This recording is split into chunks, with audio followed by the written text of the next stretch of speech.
여러분, 우리는요, 생각하지 못한 뜻밖의 선물을 받을 때 굉장히 감탄하고 감동하게 됩니다. 이런 선물을 제게 주셔도 됩니까? 이거 받아도 될까요? 하면서 참 감사합니다. 고맙습니다. 이렇게 감사를 표현하지요. 우리 성도 여러분 가운데 최근에 혹시 이런 뜻밖의 귀한 선물을 받으신 분 계십니까? 또는 최근 일은 아니지만 평생에 잊지 못할 너무나 귀하고 값진 선물을 받은 경험이 있습니다 하는 분 혹시 계세요? 제가 이 선물을 생각하다가 두 가지가 떠올랐는데요. 하나는 뭐냐면 제가 이렇게 7, 8월 신방을 하면서 어떤 성도님이 이런 말씀을 하시는 거예요. 목사님, 저희 남편이 굉장히 오랫동안 이 신장 투석을 하고 있었는데 누군지 모르는 어떤 분이 신장을 이렇게 기증해 주셔서 우리 남편이 이렇게 살아나는 또 은혜 가운데 일상을 살아갈 수 있는 은혜를 입었습니다. 너무너무 감사합니다라고 이렇게 고백하는 겁니다. 제가 이렇게 신방하면서 사실은 그 분은요, 이렇게 정말 기적과 같이 특별한 은혜를 누리고 신장을 이식받아서 일상을 건강하게 살아가시지만 또 몇몇 분은 우리 교회 성도님들 가운데 매일같이 이 복막 투석을 하는 분도 계시고요. 또 며칠에 한 번씩 이 혈액 투석을 하면서 생활하는 분들이 있습니다. 이게 투석하는 분들의 평생의 소원은 뭐냐면 신장 이식을 받는 거예요. 이 노폐물을 걸러내는 기능이 원활하지 않기 때문에 여러분 며칠만 신장 이 혈액 투석을 하지 않으면 사람이요 이 피부 색깔이 완전히 이렇게 노랗게 또 검게 변해 갑니다. 완전히 무기력해지고요. 받지 못하면 생명을 잃게 됩니다. 근데 만약에 누군가 내게 내가 너무나 고통스러운데 정말 간절히 기도하고 있는데 신장을 이식해주면 여러분 이거는요 어마어마한 선물입니다. 평생에 잊지 못할 은혜이기도 합니다. 다시 말씀드리면 거의 생명을 선물로 얻는 것과 같습니다.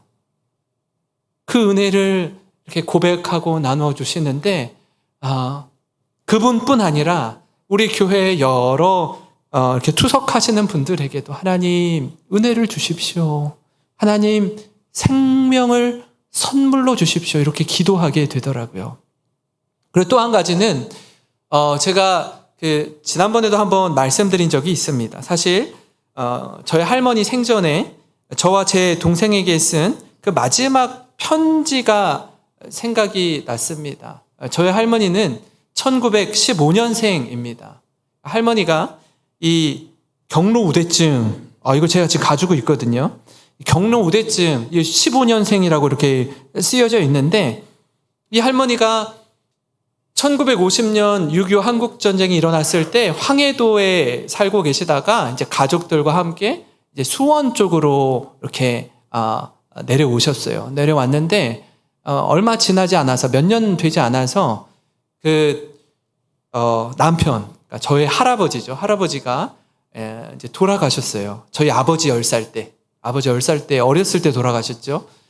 그렇게 지내고 홀로 지내시다가 이제 저희 아버지가 할머니를 모시고 살았습니다. 그래서 저는 평생에 할머니 소천하시기 전까지 할머니랑 함께 살았습니다. 좀 연세도 지긋하시고 피난 오실 때 무일푼으로 오셨기 때문에 배움도 짧고 어려운 시간을 통과했지만 그 마지막 소천하시기 전에 사실은 성경을 창세기부터 요한계시록까지 다 필사를 하셨는데 이렇게 필사한 성경을 보니까 이렇게 성경을 기록했다라기보다는 성경을 그냥 그렸다라고 말하는 게 더 맞을 것 같아요. 한글을 잘 배우지 못하셔가지고 하나하나 이렇게 말씀을 적어주셨어요. 그 유산이 있고요. 또 하나는 편지가 있는데요. 저 우연히 발견했어요. 우연히 이렇게. 할머니가 쓴 편지를 이렇게 보니까 이렇게 써 있는 거예요. 사랑하는 현웅아, 현일아, 현일은 제 동생입니다. 농협 통장에 돈 많지 않으나 찾아서 하나님께 11조 드리고 현일과 똑같이 논아 써라. 그리고 예수 잘 믿고 부모님께 효도하고 형제에게 우애하고 훌륭한 사람 되길 바란다. 할머니가. 추신으로 이렇게 썼어요. 할머니 옷갈피에 금반지 있으니 엄마에게 드려라. 제가 지금도 이 편지를 간직하고 있거든요. 할머니 2000년도 요맘때 하나님의 부르심을 받았습니다. 저는요, 이 편지를 읽을 때마다 이렇게 울컥하고 가슴이 뛰고, 그 어떤 유산보다도 이 편지 한 장이 저에게는 너무나 큰 메시지와 울림이 됩니다. 그래서 이렇게 목회자가 되고 여러분과 함께 예배 드릴 수 있다라는 사실이 얼마나 감사한지 모릅니다. 아마 하늘에 계신 저희 할머니께서 이렇게 저를 보시면서 참 흐뭇하게 미소 짓지 않으실까 그런 생각이 들더라고요. 여러분 오늘 말씀도요. 이 같은 맥락에서 함께 나누고자 합니다. 하나님께서 우리에게 주신 가장 귀한 선물, 가장 값진 선물이 무엇일까요? 그 선물은 바로 예수 그리스도입니다. 예수님의 십자가의 사랑으로 말미암아 우리에게 구원을 베푸신 그 선물이 하나님께서 우리에게 주신 최고의 선물입니다. 또한 이 소식이 우리에게 최고의 복음이라고도 하고요. 보통 good news라고 해요. 영어로는. 좋은 소식입니다. 여러분 이 은혜를 힘입어서 이 복음을 접한 우리가 하나님을 믿게 되었고 이 자리에서 하나님을 예배하는 예배자로 서 있는 줄 믿습니다. 여러분 이런 측면에서 은혜의 복음에 대해서 함께 나누고자 하는데요. 은혜의 복음이란 첫 번째로 죽었던 자를 살리는 복음입니다. 이 은혜의 복음은요. 죄로 말미암아 죽었던 우리를 살립니다. 여기서 주목할 부분이 있습니다. 죽어가던 우리를 살린 것이 아닙니다. 이미 죽었던 우리를 살렸다라고 성경이 말씀하고 있습니다. 우리가 8절과 9절, 두 구절만 읽었지만 2장 1절에 이런 말씀이 나와 있는데 한번 보시면 그는 허물과 죄로 죽었던 너희를 살리셨도다. 허물과 죄로 죽어가던 너희를 살린 게 아니라 이미 죽었던 너희를 살렸다라고 말씀하고 있어요.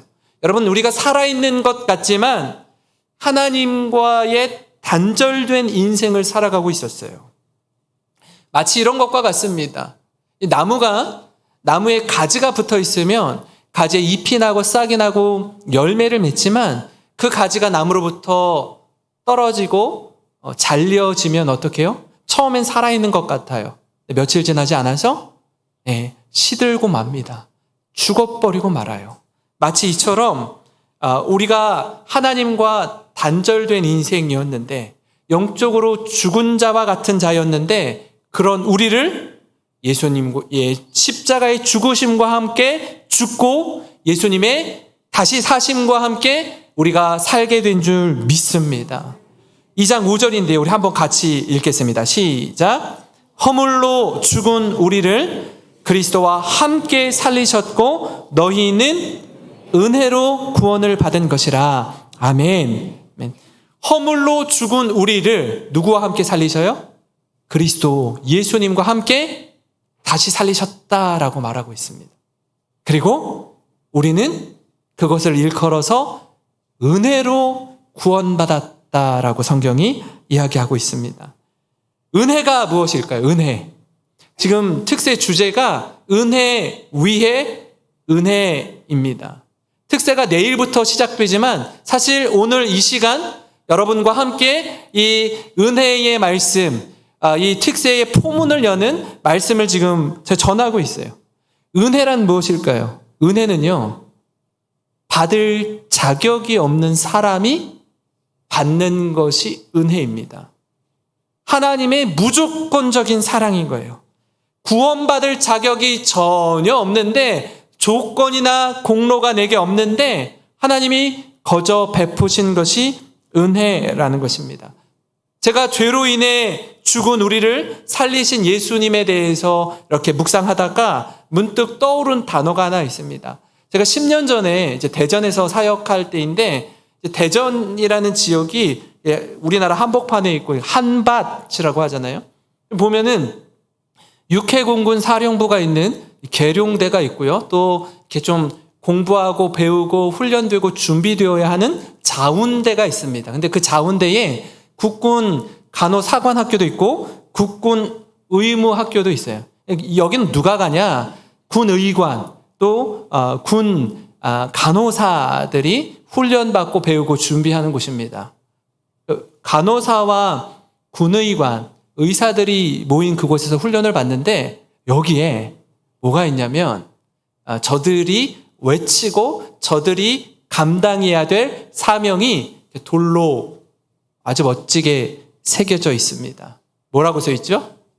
살려야 한다. 한번 따라해 볼까요? 살려야 한다. 살려야 한다. 살려야 한다. 여러분, 군 의관이거나 군 간호사라면 다른 거 다 필요 없어요. 무조건 살려야 되는 거예요. 생명을 살리는 일에 부르심을 받은 저들입니다. 여러분, 이와 같이 우리 역시 뭐예요? 잃어버린 영혼, 죽은 영혼을 살려야 한다. 그 살리는 일에 우리가 부르심을 받았다라는 거예요. 우리가 먼저 죽었었는데 죽었던 자가 다시 살아났으면 복음으로 저들을 살려야 하는 그 책임, 그 의무가 우리에게 있는 줄 믿습니다. 여러분, 복음은요, 죽었던 영혼을 살립니다. 복음은 단절되었던 관계를 회복시키는 능력이 있습니다. 이게 바로 복음의 능력입니다. 사랑하는 성도 여러분, 저와 여러분은 죄로 인해 죽었던 저희들이었습니다. 그러나 그것을 살리는 은혜의 복음을 경험한 자인 줄 믿습니다. 먼저 은혜를 입고 구원을 받은 자로서 그 구원의 복음을 전하는 우리 모든 성도님 되시기를 주님의 이름으로 축원합니다. 그런가 하면요, 은혜의 복음은 하나님의 사랑으로부터 시작되었다라는 거예요. 그 처음 인간이 지은 죄를 기억하십니까? 아담과 하와가 그 선과 악을 알게 하는 나무, 일명 선악과를 먹고 범죄하게 됩니다. 그 결과가 뭐죠? 하나님과 인간과의 관계가 단절되는 거예요. 죄는요, 무서운 겁니다. 죄는 하나님과 우리와의 관계를 깨뜨려 버립니다. 부모 자녀 간의 관계에 있어서도, 부부 간의 관계에 있어서도 마찬가지죠. 그 관계 속에 죄가 개입하면 관계가 깨어지는 거예요. 죄로 인해서 가로막히고 그 길을 우리가 스스로 가로막았습니다. 그런데 그 깨어진 관계를 누가 회복시켜 주셔요? 예수 그리스도의 십자가가 우리를 새롭게 하시고 그 사랑으로 우리를 회복시켜 주십니다. 예수님의 십자가가 나타나기 전에 먼저 선행된 것이 있습니다. 그게 바로 하나님의 사랑입니다. 하나님이 우리를 사랑하셔서 누구를 보내주셔요? 독생자를 주셨으니가 나오는 거예요. 하나님이 이처럼 세상을 사랑하사 독생자를 주셨으니. 2장 4절입니다. 우리 같이 한번 읽겠습니다. 시작.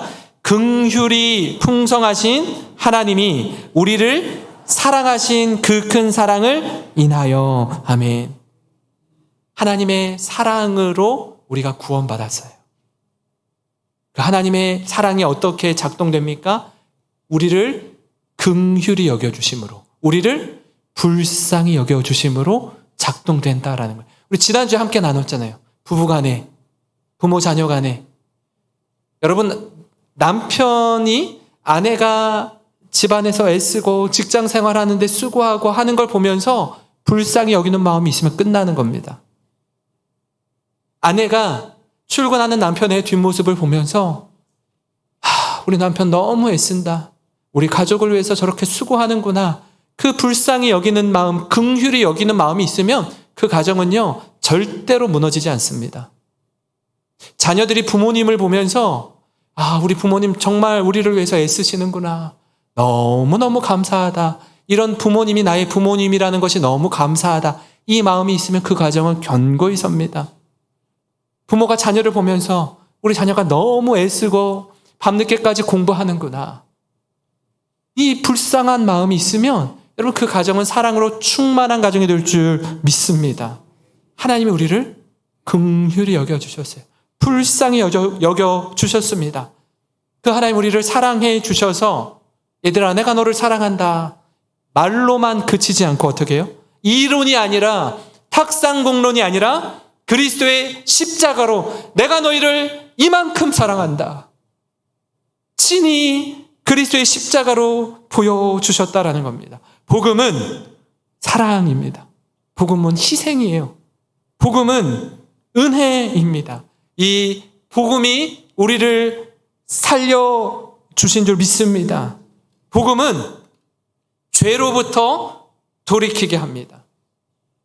여러분 과거를 끊고 새로운 삶을 살도록 하는 게 복음이에요. 많은 경우에 이런 일들이 이게 내가 이러면 안 되지. 이렇게 살면 안 되는데 하면서 계속 그렇게 살아요. 이렇게 살면 하나님 기뻐하시지 않는데, 이렇게 성질 부리면 안 되는데, 이렇게 나쁜 습관을 들여서 계속 여기에 머무르면 안 되는데 하면서 머물러 있어요. 이걸 끊는 게 복음이에요. 죄로부터 단절시키고 하나님께로 가까이 나가게 하는 것이 복음이라는 것입니다. 그래서 이 죄로부터 죽고 하나님 안에서 새롭게 살게 되도록 만드신 분이 우리 주님이신 줄 믿습니다. 오늘 말씀 2절과 3절을 세 번역으로 보면 이렇게 기록되어 있습니다. 그때의 여러분은 허물과 죄 가운데서 이 세상의 풍조를 따라 살고 공중의 권세 잡은 통치자 곧 지금 불순종의 자식들 가운데서 작용하는 영을 따라 살았습니다. 우리도 모두 전에는 그들 가운데에서 육신의 정욕대로 살고 육신과 마음이 원하는 대로 행했으며 나머지 사람들과 마찬가지로 낳을 때부터 진노의 자식이었습니다. 여러분 예외는 없어요. 모두 다 낳을 때부터 진노의 자식이었지만 지금은 복음으로 완전히 새롭게 되었습니다. 여러분 이게 은혜요? 복인 줄 믿습니다. 사랑하는 성도 여러분, 혹시 여러분 가운데 좌절과 낙심, 절망 가운데 주저앉아 있는 분 계십니까?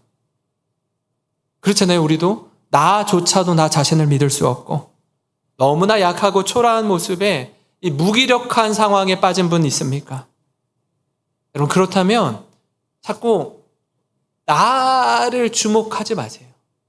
나의 연약함, 나의 부족함, 나의 교만함, 나의 욕심, 나의 없는 것, 여기 이 사실에 대해서 주야로 묵상하고 있으면 계속해서 여러분 사탄이 마귀가 우리를 죄 가운데로 함몰케 합니다. 그럼에도 불구하고 나 같은 죄인 살리신 하나님의 은혜, 그리스도의 십자가 사랑을 묵상할 때에 여러분 놀라운 변화와 은혜를 경험하게 될 줄 믿습니다. 나를 바라보면 소망이 없지만 여러분 주님을 바라보면 살 힘을 얻습니다. 내게는 아무런 선한 것이 없지만 주님은 한없이 은혜로운 분이십니다. 이 사실을 기억하고 날마다 묵상하는 가운데 여러분 죄 가운데서 벌떡 일어나셔서 하나님 제가 주님 따라 살겠습니다. 예수님 가신 그 길 주님 손잡고 동행하겠습니다. 그런 성도님 되시기를 주님의 이름으로 축원합니다. 마지막으로요, 여러분 은혜의 복음이란 하나님이 우리에게 거저 주시는 선물입니다. 그럼 복음 앞에 제가 은혜의 복음이란 무엇입니까? 하고 이렇게 은혜라는 말을 덧붙였는데요. 은혜는 뭐예요? 앞서 말씀드린 대로 받을 자격이 없는 사람이 받는 것이 은혜입니다. 선물도 마찬가지죠.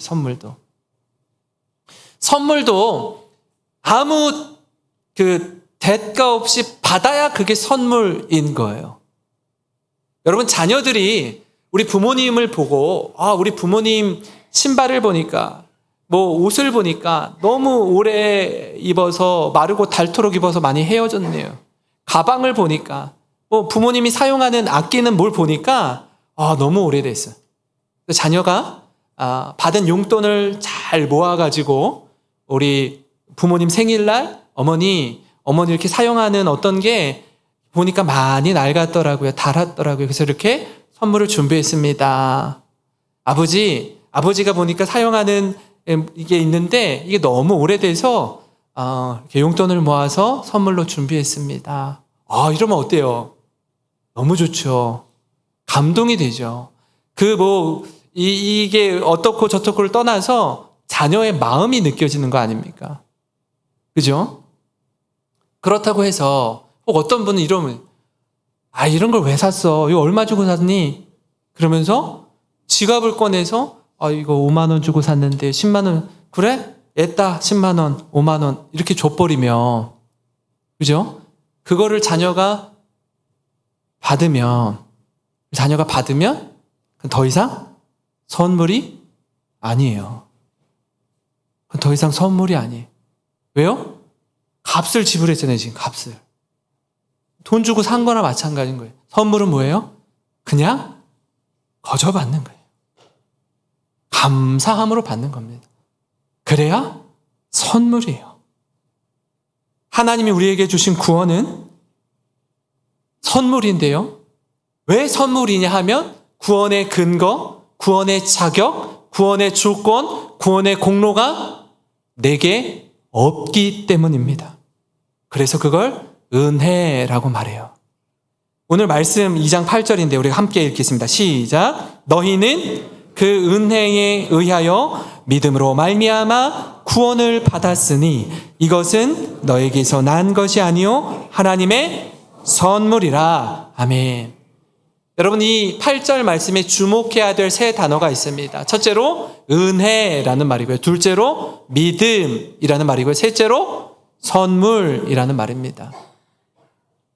우리가 보통 믿음으로 구원받았습니다 라고 이야기해요. 주 예수를 믿으라 그리하면 구원을 받으리니 이렇게 얘기해요.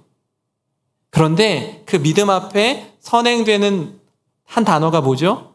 은혜입니다. 은혜. 믿음을 대체할 수 있는 또 다른 단어는 은혜입니다. 믿음으로 구원받았다라는 말과 동일한 말은 은혜로 구원받았습니다라는 말이에요. 이렇게 생각하시면 아주 우리에게 유익하고 쉽게 다가오는데요. 하나님의 입장에서, 하나님의 시선으로 볼 때는 하나님께서 전적인 은혜를 우리에게 베풀어 주셔서 우리가 구원받게 되었어요.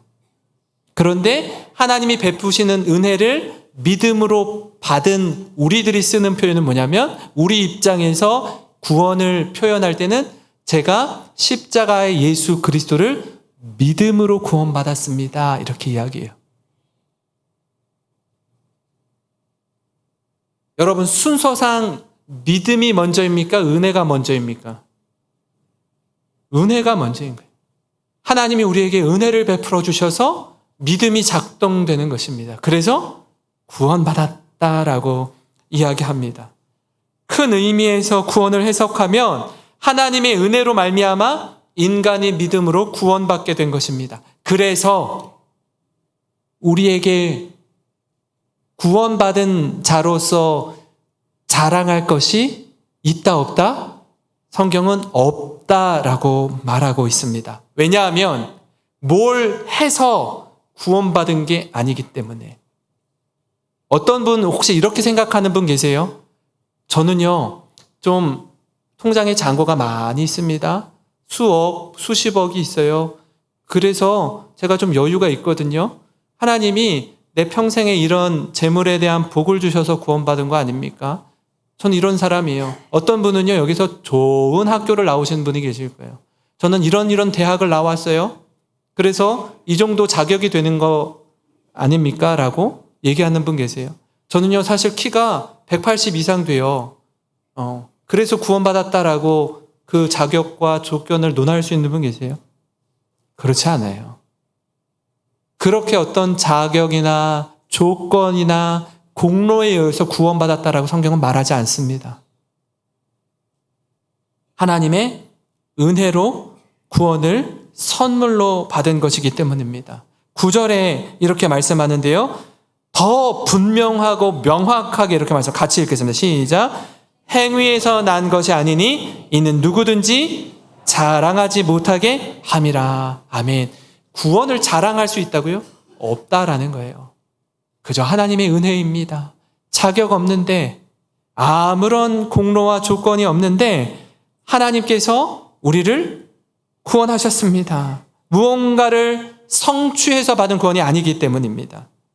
값없이 은혜로 받은 선물이기에 구원받은 것에 대해서 자랑이 아니라 감사만 있을 뿐입니다. 어느 누구도 예외가 없어요.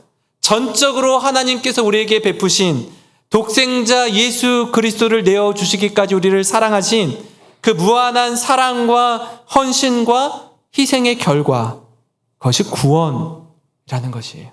이게 복음입니다. 사랑하는 성도 여러분, 우리는 그 복음을 하나님께서 우리에게 주신 선물로 받은 줄 믿습니다. 십자가를 통한 구원의 선물이 바로 이 복음입니다. 제가 이전 교회들, 큰 교회들을 사역을 하면서 성도님들 만나서 신방할 때 이런 얘기를 종종 하셨어요. 남편분들, 특히 남편분들 가운데 아내와 자녀를 교회 앞까지 데려다 주고 남편은 밖에 가까운 카페에서 차 마시면서 기다리시는 남편들이 굉장히 많았습니다. 그러니까 너 예배 잘 드려, 착한 사람 돼, 그래야 나한테 잘해주지 하면서 자기는 안 들어가요. 안 들어가고 우아하게 이제 카페에서 차 마시면서 이제 기다렸다가 이제 또 아이들과 아내를 태우고 집으로 옵니다. 그거를 한 번, 두 번, 1년, 2년 이렇게 하시는 분들이 있어요. 그것도 하루 이틀이지 재미없잖아요. 그죠? 어떤 날 막 비가 막 내리거나 눈이 오거나 막 춥거나 덥거나 하니까 이 남편분들이 어떻게 해요? 아유, 저게 뭐가 좋다고 저렇게 자꾸 들어가나. 그래가지고 나도 한번 좀 비를 피하려고, 더위를 피하려고 이렇게 한번 들어왔다가 예수 믿는 남편들이 많았어요. 많았어요. 우리 교회에도 몇몇 분들이 그런 분이 계신 줄 알아요, 제가. 알아요. 얼마나 우리 아내와 자녀들이 아빠의 구원을 위해서 기도하겠어요. 이렇게 따라왔다가 하나님 마지못해서 왔는데 그냥 이렇게 어설프게 왔다가 예수 믿는 분들이 계셔요. 구원은요, 선물입니다. 인생의 가장 큰 선물이에요. 여러분, 우리는요, 부모님이나 친구나 어떤 분에 의해서 구원의 소식을 듣고 이 자리에 앉아 계신 거예요. 내게 예수님을 전해준 그분을 한번 떠올려 보세요. 내게 복음을 전해준 그분 말이에요. 그분은요, 우리에게 인생의 가장 큰 선물을 주신 분이에요. 오늘 집으로 돌아가셔서 그분이 살아계시면 그분에게 감사의 인사를 한번 드려보세요. 친구일 수도 있고요, 부모님일 수도 있고요, 자녀일 수도 있고요, 남편이고 아내일 수도 있어요. 가장 큰 선물을 주신 분이 그분이라는 거예요. 그 은혜를 기억하고 감사를 표현하고 하나님 앞에서 마음껏 예배하는 우리 예배자가 되시기를, 그런 모든 성도님 되시기를 주님의 이름으로 축원합니다. 우리 오늘 말씀을 기억하면서